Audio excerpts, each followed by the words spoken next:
Regresamos con Agárrate y vamos a iniciar el debate que les hemos anunciado.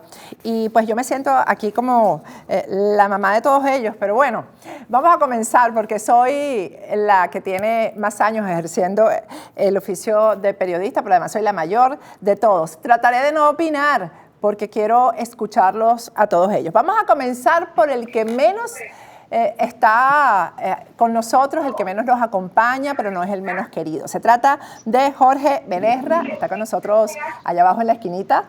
Gracias, Jorge, por haber aceptado estar con nosotros. También está Orlando Avendaño, que es editor de El Panam Post. Está Jovel Álvarez, que desde Costa Rica, que también forma parte de Factores de Poder. Y ahí está Germania Rodríguez, también forma parte de la plataforma de Factores de Poder. Bueno, vamos a comenzar por escucharlos a cada uno. Jorge Benerra se graduó en la Universidad Santa María, en la primera promoción de la Universidad Santa María. Le estaba comentando que qué raro que no fue mi alumno, porque yo estuve ahí dando clases y fui también coordinadora de la escuela durante ese tiempo. Está Orlando Avendaño, somos compañeros, digamos, tenemos la misma alma mater porque nos graduamos en la Universidad Católica Andrés Bello los dos.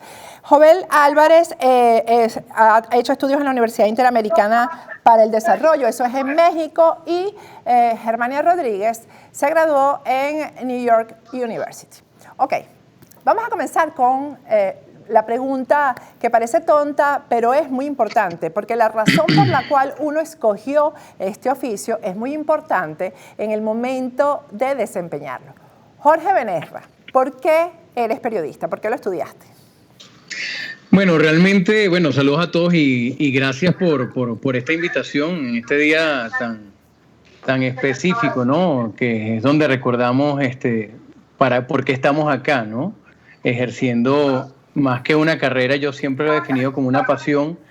Y como tú preguntas, ¿cómo empecé en este camino? Yo creo que fue como dicen, por carambola, ¿no? Nunca tuve la intención de estudiar periodismo. Yo estudiaba filosofía y en una oportunidad acompañé a un amigo que se iba a inscribir en ingeniería en la Universidad Santa María y justamente coincidió en que estaba en ese momento las preinscripciones para la carrera de comunicación, así que vi el pensum, me llamó la atención, dije, esto se compagina mucho con lo que yo veo en filosofía y tiene otras herramientas, y dije, ¿por qué no? Y si hago las dos carreras, así que me inscribí en la prueba, a la semana ya estaban publicados los resultados y en menos de 3 meses ya estaba haciendo las dos carreras paralelamente, ¿no? Finalmente me quedé con la carrera de periodismo porque llegó un momento que me demandaba muchísimo por el tema de las prácticas y el tiempo, estudiaba de noche, estudiaba de día, luego pasó el tiempo, un poquito el tiempo y conseguí unas pasantías, En el tercer semestre, recuerdo, metí papeles para trabajar en cualquier medio y resulta ser que me llamaron de Televen en aquella oportunidad y empecé trabajando desde el tercer semestre con Marta Colomina haciendo su asistente de producción.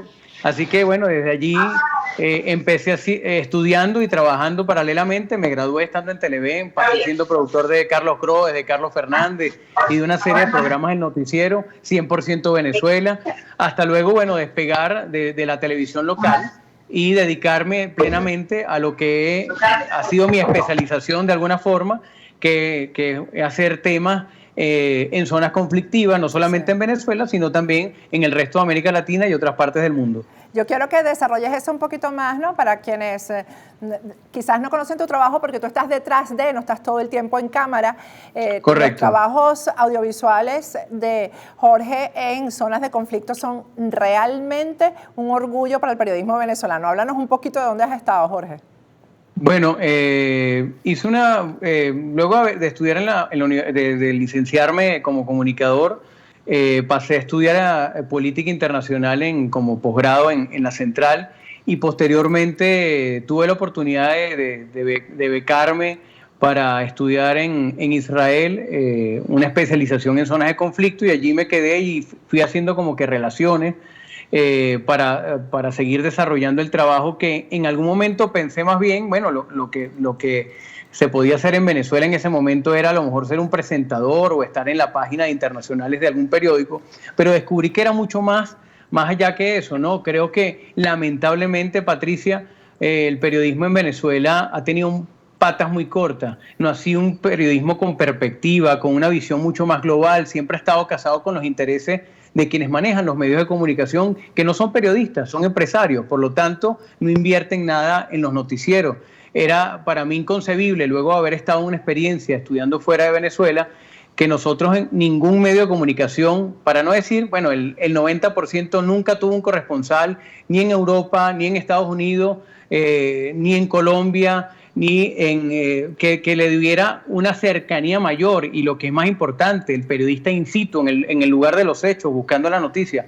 Eso no lo hubo para nada en Venezuela. Seguramente dirán muchos, no, claro que hubo, qué tal, que el otro, pero fueron casos muy, muy contados y muy puntuales y por cuestiones muy particulares, y eso lo podrás a lo mejor tener en mayor conocimiento tu persona.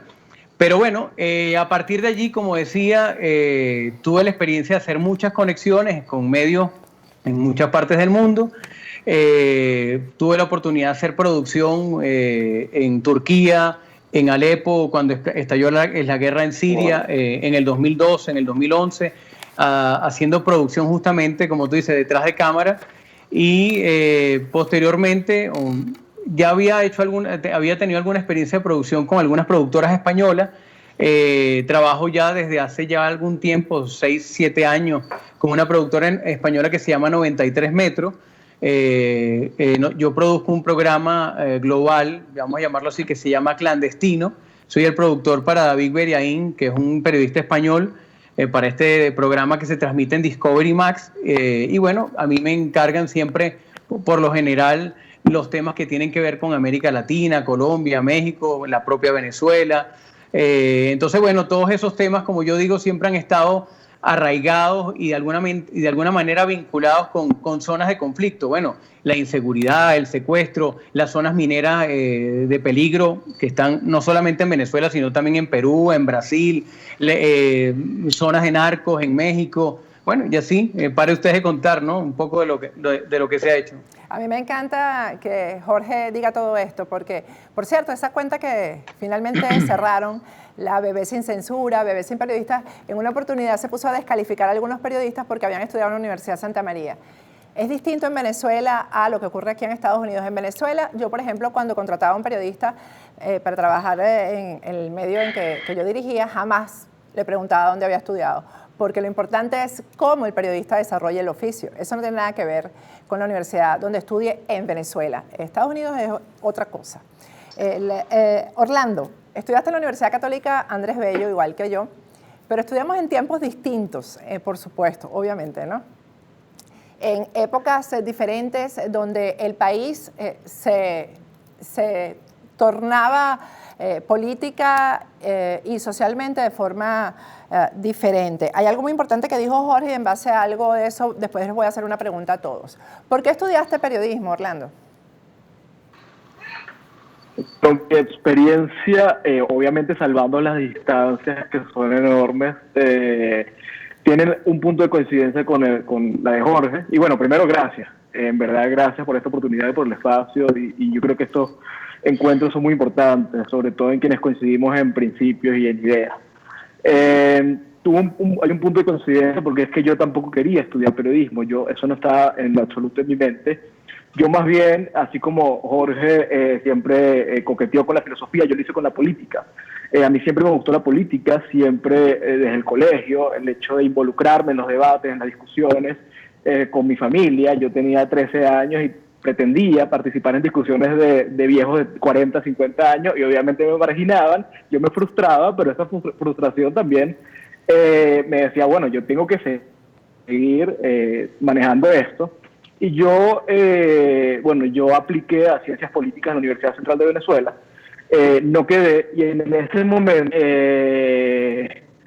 uno hace esta prueba que hace en el colegio para ver específicamente por dónde se debería de cantar, y recuerdo que me salió publicidad. A mí siempre me ha gustado mucho el arte, yo siempre he sido muy afín al arte, y yo dije, bueno, si no es política, como a mí me gusta el arte, yo pudiera estudiar publicidad y de repente ver cómo me desarrollo en eso. Yo entro a estudiar en la Universidad Católica en el 2012, justamente en el marco de la campaña presidencial Enrique Capriles, Hugo Chávez, el atravesaba una tensión política durísima, que es una tensión que, bueno, llevamos 20 años prácticamente en esto, y era inevitable estar involucrado en los debates políticos, en lo que era la política del país, y a medida que fui avanzando en la carrera me di cuenta de que con publicidad yo no iba a manejar lo que realmente a mí me gustaba, que era la política. Y por lo tanto, vi en el periodismo una plataforma para ir manejando la política como tal. Yo empiezo a hacer pasantías en el Pan Am Post en el 2015, antes de, en este momento coyuntural de la universidad, donde debes decidir por qué electiva te vas, publicidad, audiovisual o periodismo. Antes de eso yo empiezo a hacer pasantías, en parte porque, bueno, no estaba haciendo nada, me hacen la propuesta y yo simplemente me aventuro. Yo no conocía el medio, yo no sabía en qué pensaban los fundadores del medio, el que en ese momento era el editor en jefe, que era Fergus Hodgson. El Pan Am Post era un medio principalmente anglosajón, que estaba como que aventurándose en su plataforma en español, y yo entro sin tener ni idea de que iba a ser un medio en el que iba a coincidir plenamente en ideas, en el que iba a sentirme completamente a gusto. Y empiezo en el Pan Am Post y empiezo a desarrollarme y me doy cuenta ahí propiamente que me gusta el periodismo. Yo dejo mis pasantías, a mí me hacen una oferta de trabajo en ese momento y yo no puedo tomarla, pero a los meses me vuelven a llamar y bueno, yo encantadísimo, y ya desde el 2016 yo estaba involucrado en el periodismo. Y bueno, desde entonces ha sido un proceso que me ha llevado hasta ahora estar aquí con ustedes. Jovel, creo que se congeló Orlando, creo que tiene mala señal Orlando. Jovel, ¿por qué estudiaste periodismo? Bueno, yo empecé un poco antes de que decía Orlando, y yo estaba sacando cuentas y resulta que en realidad yo estoy a punto de cumplir 10 años de que empecé a hacer entrevistas para mi blog. En ese momento yo tenía 14 años cuando empecé a entrevistar a periodistas de América Latina y de Costa Rica, por supuesto. Y yo yo sabía que quería ser periodista como desde los 12 años, que fui un día al Canal 7 de aquí a Teletica, y viendo el noticiero yo dije, ¿qué es esta maravilla? Y aparte ese día fue muy intenso, estábamos en pandemia y ese día cancelaron la romería, entonces yo vi el ajetreo de la noticia y dije, qué cosa tan interesante ver un noticiero, vivir un noticiero, conocer a los periodistas. Y ahí me convencí con 12 años y a los 14 empecé a hacer entrevistas, porque yo dije que no quería esperar a terminar el colegio para empezar a hacerlo. Y así comenzó. A los 17 años. Entre esas entrevistas que hacía para mi blog, entrevisté a una periodista mexicana que se llama Valentina Lasraqui, que es corresponsal de Televisa en Roma, y esta figura que decía Jorge justamente a mí me cautivó, y era la del periodista en el lugar de la noticia. Dije, qué bonito, porque en Costa Rica nunca ha habido corresponsales internacionales en la televisión que uno conozca. Únicamente podría, por ejemplo, Yenane Villanueva es corresponsal de CNN en Costa Rica, pero que nuestros canales tengan corresponsales, eso no existe. Entonces, yo me fui a Roma a hacer unas prácticas con 17 años, apenas terminé el colegio. No había entrado a la universidad, obviamente, me di un año antes de entrar para hacer estas prácticas y me fui a Roma. Ahí me tocó ver esta cobertura espectacular de la canonización de Juan Pablo II, y cuando yo vi el despliegue que hizo Televisa en esa cobertura, yo dije, yo lo que quiero es trabajar en medios internacionales, la noticia internacional, estar en el lugar, ver cómo montaban una cobertura con un equipo de 20 personas en Roma, era algo, y aparte Roma ya de por sí era cautivante.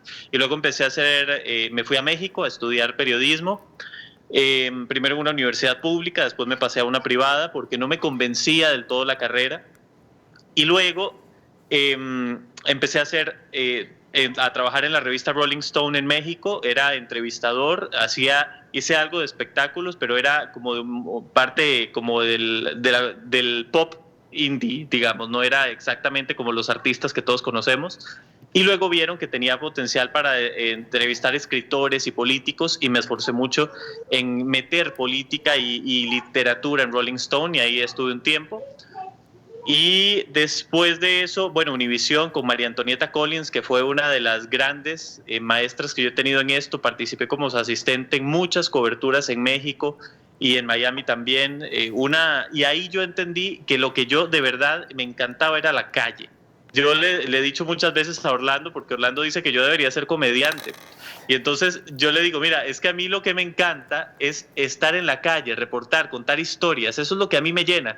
Estar frente a la cámara es bonito y lo sabes bien porque lo haces todos los días, pero no hay nada que yo disfrute más que estar en el lugar. De las cosas que yo más he disfrutado, aun cuando la historia no terminó bien, fue el 23 de febrero en Cúcuta. Esa jornada fue increíble.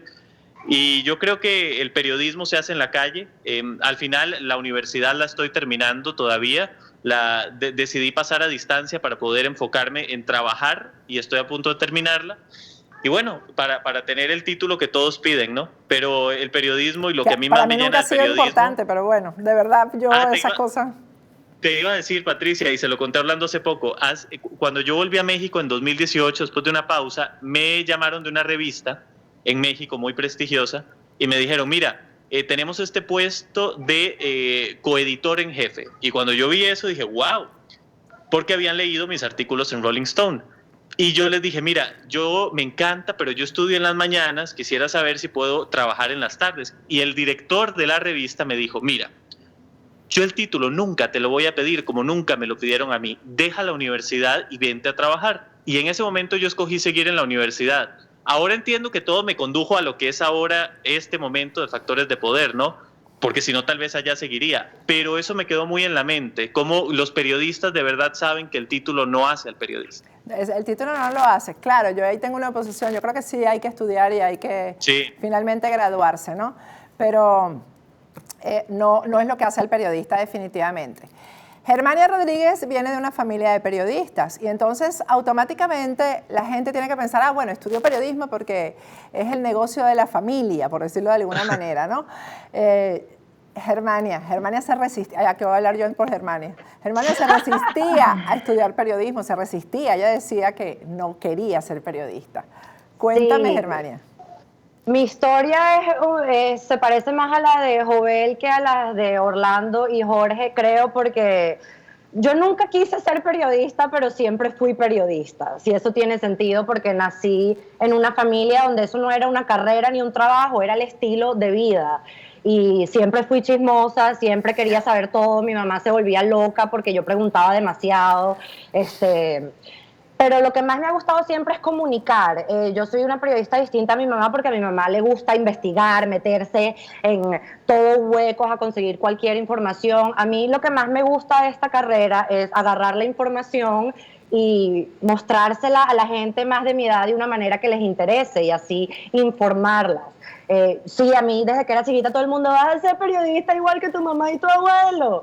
Y yo no, yo quería ser médico, criminóloga, astronauta. Y aquí es distinto en Estados Unidos, no es como en Venezuela. Aquí no hay ningún test que tomas en el colegio que te dice cuál es tu aptitud y tampoco hay no tomas un examen para entrar a la carrera en la universidad. Aquí entras en la universidad a estudiar estudios generales los primeros 2 años, así que no tienes que escoger tu carrera. Cuando llegó el momento de escoger mi carrera, a mí lo que me gustaba era la política. Yo nunca pensé en estudiar periodismo porque aunque quisiera ser periodista, siempre me ha parecido que no hay que estudiar periodismo, pero que sí hay que estudiar algo.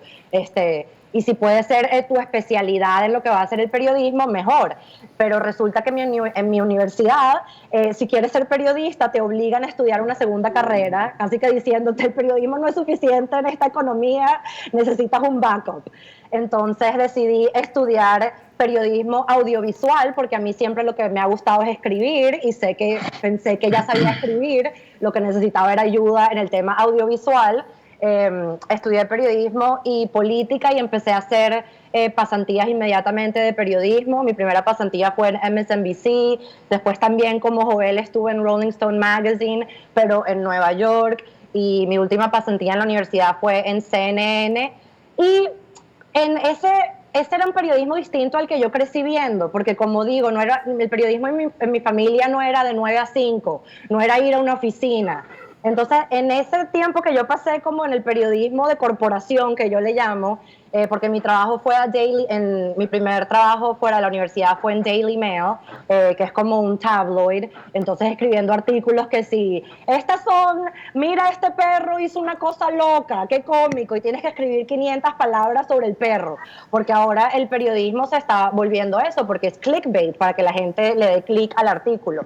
Y ahí como que el amor por el periodismo o lo que yo estaba trabajando se me fue quitando y decidí renunciar a ese trabajo que pagaba muy bien y decidí independizarme. Ahí fue cuando empecé a escribir en opinión, empecé a hacer mis análisis en las redes y ahí vi que poco a poco construí una audiencia específica, pero que era perfecta para mí. Eran latinos americanos, que querían informarse más, pero de una manera que no fuera gris, ¿sabes? Hay gente que no quiere leerse un artículo del New York Times, quiere que una persona de su edad le explique una situación complicada en un lenguaje divertido y simple. Y ahí fue que conseguí en realidad mi pasión con el periodismo, gracias a las redes y ahora que estoy aquí en Factores de Poder y ahora tengo también un trabajo como editora en el Independent. Entonces sí, fue una vez que conseguí mi voz que empecé a entender qué tipo de periodismo yo quería hacer. Bien, todos han dicho palabras que me llaman la atención y son precisamente los puntos que quería debatir con ustedes. Jorge, tú hablaste del tema de los dueños de los medios, ¿no? Por ejemplo, con Germania, que particularmente, bueno, hemos tenido contacto toda la vida por razones obvias, desde que nació. Siempre hemos tenido, después de que ella se estudió aquí en Estados Unidos, que es totalmente distinta a la idiosincrasia, choques con respecto a cómo funcionan algún tipo de periodismo en Venezuela, ¿no? Por ejemplo, ella se asombra de la falta de precisión en muchos casos, se asombra de que se seleccionen ciertas cosas de un discurso o de una declaración y otras no. Ese tipo de cosas al ciudadano que ha vivido en esta sociedad de Estados Unidos les parece insólitas, increíbles y hasta un delito, pues, por decirlo de alguna manera, dentro del oficio. Tú y yo hemos tenido conversaciones privadas, Jorge, acerca de estos temas. Cuando tú hablaste de que tú pensabas que el periodismo en Venezuela podría llegar a ser otra cosa, una de las digamos, de las iniciativas mías en la universidad, cuando di clases, era precisamente concientizar sobre esto a los nuevos periodistas, ¿no? Sobre el tema que también tiene que ver con la independencia, el tema de que si queremos una sociedad madura, los medios de comunicación tienen que ser maduros. Ambas cosas crecen al mismo tiempo o no crecen o se estancan y todo va al mismo tiempo. Los medios de comunicación tienen que ver definitivamente con la estructura de la sociedad. Este choque que tú tuviste con los dueños de los medios, que no son periodistas, es fundamental para lo que está pasando en Venezuela con el periodismo, ¿no? Correcto. Desarróllame un poco eso. El tema de que, bueno, son empresarios, pero no son periodistas. Correcto. Fíjate, Patricia, yo parto de lo siguiente, ¿no? El tema es que no es un problema solo de Venezuela, es un problema mundial, pero digamos que está mucho más arraigado en países como Venezuela, en Latinoamérica, donde todavía nos falta muchísima madurez. Yo creo que el periodismo, y voy a partir de esta frase, ¿no? El periodista venezolano o el medio venezolano simplemente publica lo que se dice, no lo que se calla. ¿Por qué? Porque estamos acostumbrados a simplemente, o los medios están acostumbrados o estuvieron muy acostumbrados a servirle simplemente al oficialismo. Y cuando hablo de oficialismo no me refiero al gobierno de turno simplemente. Oficialismo me refiero a todo lo que son los sindicatos y los gremios empresariales. Entonces, abrimos una página de periódico, vemos un noticiero y de cabo a rabo, tú lo que vas a ver son simplemente declaraciones. ¿De qué? De políticos que nada más quieren decir, pero no hay más allá. Entonces, es donde yo digo que los medios de comunicación en Venezuela, históricamente y mucho más ahora, simplemente se convirtieron en voceros, en ese ombligo de la política o de los gremios empresariales para unos intereses muy particulares. Y ahí es donde yo creo que entra el papel personal del periodista en no tener adhesión con nada, ni con nadie. O sea, no estar en base a los intereses de un particular. Discutía en estos días recientes si se puede ser activista y si se puede ser periodista. Yo creo que son dos cosas legítimas, pero que no tienen compatibilidad. O eres activista o eres periodista. Yo simplemente creo que el papel del periodista, como decía el maestro Bastenier, a quien tuve la oportunidad de ser su discípulo, era que, ¿cuál es la mejor definición del periodista? Bueno, el periodista, decía él, que tenía que ser investigador, documentar, explicar, pero nunca ni policía ni juez. Y creo que ese es el papel que nos incumbe a todos. Entonces, cuando llegas a un medio de comunicación, de estos de los grandes en Venezuela, de la televisión en su momento o del medio de papel, y chocabas con eso, que simplemente tenías que llevar a alguien de la mano porque era el amigo del partido, porque era el gobernador, porque era el alcalde, porque había un desayunito y tal, te dabas cuenta de la realidad que estabas viviendo y que no era el periodismo que tú realmente querías ejercer.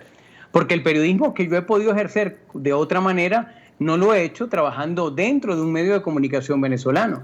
Lo he hecho realmente trabajando para productoras y medios de comunicaciones extranjeros que, si bien es cierto, estas cosas también pueden ocurrir, porque bueno, en Europa también ocurre, bueno, por algo vemos como muchas grandes empresas han sido dueños de muchísimos medios de comunicación y tienen realmente una hegemonía comunicacional, pero bueno, digamos que se disimula un poco más, ¿no? Creo que es decir, a mí nadie me va a decir que yo estoy inventando, porque yo estuve por muchos años siendo productor de política en un medio importante de comunicación televisivo y que obviamente yo era el que cuadraba todo y tenía que adaptarme no simplemente a una línea editorial, sino al interés particular del medio de comunicación.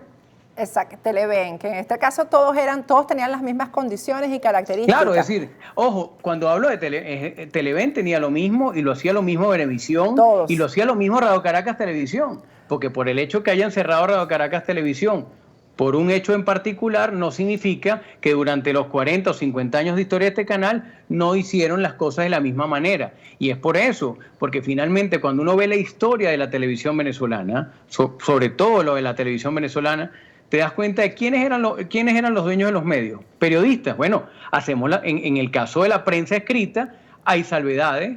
Podemos ver el Universal, que venía de una familia de escritores y periodistas. Podemos ver el Nacional, que venía de una familia de escritores y periodistas. Pero los últimos no fueron periodistas y ni fueron formados como periodistas, fueron formados como empresarios.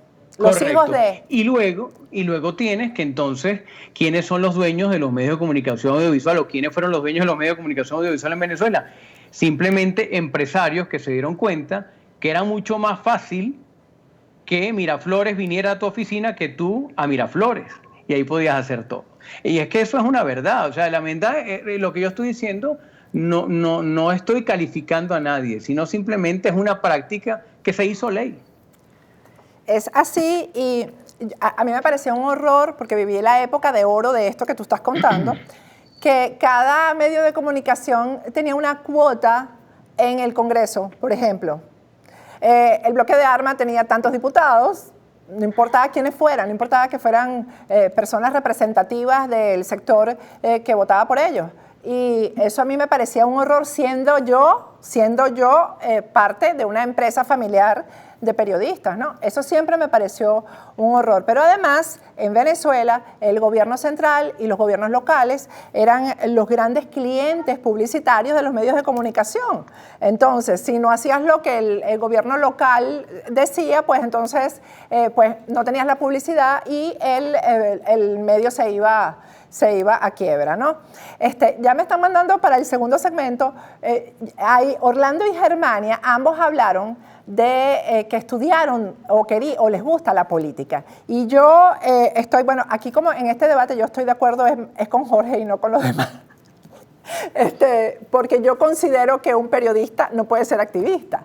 Yo estoy de acuerdo, o sea, a mí me parece un horror, aquí estoy opinando y dije que no lo iba a hacer, pero a mí me parece un horror que un periodista se meta en la política o que venga un político o después se regresan. Ejemplo, Miguel Ángel Rodríguez, periodista, ahora soy diputado, ahora vuelvo a ser periodista. Eso me parece un horror, porque nunca vas a poder tener objetividad si vienes del mundo de la política o si te vas al mundo de la política. Pero ser político no es lo mismo que ser activista. ¿Tú no dirías que eras un activista en contra del chavismo?